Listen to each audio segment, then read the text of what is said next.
So many people ask me why and how did I get into such an interesting field? Well, it actually started about 10 years ago when I received my STPM results, and it was bad. All that time, I was actually a straight A scorer up to that point in my life, and I was super disappointed. So in order for me to have a higher chance to get a spot in one of the public universities in Malaysia, so I decided to apply for courses that are deemed unpopular and may have much more lenient entry requirements, and environmental science was one of them. So then I was accepted into University of Malaya, studying environmental science, and then 3 years later, I graduated with a first class honours. And then I continued with my master's degree in green and energy efficient buildings, in which I spent some time in Germany working on my master thesis. So that's my journey. All in all, it was a pleasant journey so far, and I'm super grateful to all the great lecturers that I had for being able to instill this love towards environment in me. And I'm very grateful that I end up liking what I have studied. And right now, I'm still in the environmental field at my current job. I remember clearly that the very first sort of like environmental friendly practices that I practiced in my life is to bring my own food container when I pack my lunch in the cafeteria in the university. So at that time, people are not that aware about the environment. They do not care much about it. So every time me and my friends bring our own container to the cafe to pack our lunch, the cafe operators will always look at us like this kind of like weird look. Like, these few people, do they come from another planet? Why do they even bring their own containers? So, but fast forward to today, things have changed. You know, bringing your own container to pack your food, bringing your own bag to do shopping, it's now a very common sight that you can see everywhere. So I'm very happy to see these positive changes in terms of Malaysians' consciousness towards the environment. People also ask me a question: why am I interested in waste management? Out of the many topics and subjects that I've studied in the university, you know, from energy management to water pollution, environmental ethics, why waste management? Because out of all of these topics, I feel that waste is something that everybody can relate to. Waste is something that we deal with every single day in our life. And waste is something where we need a proper practice to actually manage it well in order to not create negative impacts towards the environment, in which everybody can do. So that's why I choose to focus on waste management. Now, if you look at the news, if you read the news, articles about waste management issues in Malaysia always come up, especially after flash floods. Now, why is that so? Well, that's because our drains are clogged with waste, rubbish. Why is this happening? Why can't we do such a simple act of throwing our waste into a garbage bin? Why are we still littering? It's very important for us to know that it's something so simple, which is just to throw your waste into a garbage bin, but people are not practicing it. Why is that so? Now, we are not in the position to say that, you know, we do not have the power or authority to say that, okay, I want more garbage bin on the street, or I want more frequent collection of our waste in our housing area or in the school, in the university, because that is not our power. It's up to the government, their own policy and stuff. But we, as a normal Malaysian citizen, we can always do our part in how we manage our own waste, to be responsible of what we produce, to be responsible of the things that after we use it, how are we going to manage it? So before I go further, I would like to say that I'm not here to share like a fascinating idea about waste management, but rather I'm here just to share some messages to you and to remind you that perhaps after this, you can have a better perspective, a better understanding about waste management. So if you look through sorry. If you look through the bins of a normal household in Malaysia, you will find that 45% of the waste inside the bin is actually food waste. Not just wasted food, but also food that you throw away while you're cooking, as well as expired food. Next comes other types of materials such as plastics, paper, Tetra Pak, which is like your milk carton, and others. Now, if you look at the chart carefully, we can actually divide the types of waste that we throw away into three big categories. The first one, the one in the red boxes, food waste and garden waste, they are actually what we call organic waste. These are the types of waste that can be sort of like degraded and processed by bacteria through composting, and at the end of the day, you produce compost out of it. Now, the other group is what we call recyclable materials. Plastics, paper, Tetra Pak, cans. These are actually valuable, and the right way to treat them is actually to collect them separately from your other types of waste. Then this will be sent to a recycling center where they will be washed, crushed, reprocessed into raw material to produce new products.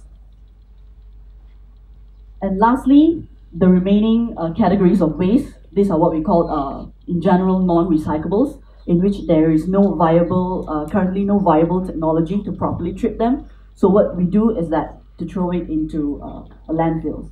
Landfill is the main waste disposal method in Malaysia, and if not sure if all of you here are aware, actually landfill is just like a piece of land where we bury our waste in.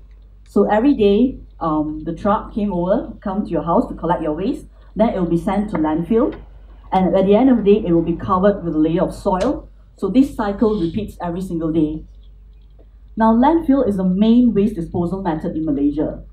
It might not be the best available method because there are actually many other new technologies available, but it doesn't mean that we couldn't do a part in trying to improve this situation, waste management situation in Malaysia. Landfills has numerous negative environmental impacts. For example, if it rains, rainwater will actually seep through this layer of waste, and then this black gooey liquid will come out of it. This is what we call leachate. It's highly toxic, and it will actually contaminate our underground water. And then degradation of waste in landfill will actually produce carbon dioxide and methane. These are what we call greenhouse gases, which will cause global warming. Therefore, many countries, and also Malaysia, it is our aim to actually try to reduce our amount of waste in the landfills. But are we doing it? Are we ready to work on this? During one of my work engagement previously, I met a person. He actually gave a talk in one of the universities in Malaysia. He spoke to a bunch of university students, just like most of you here.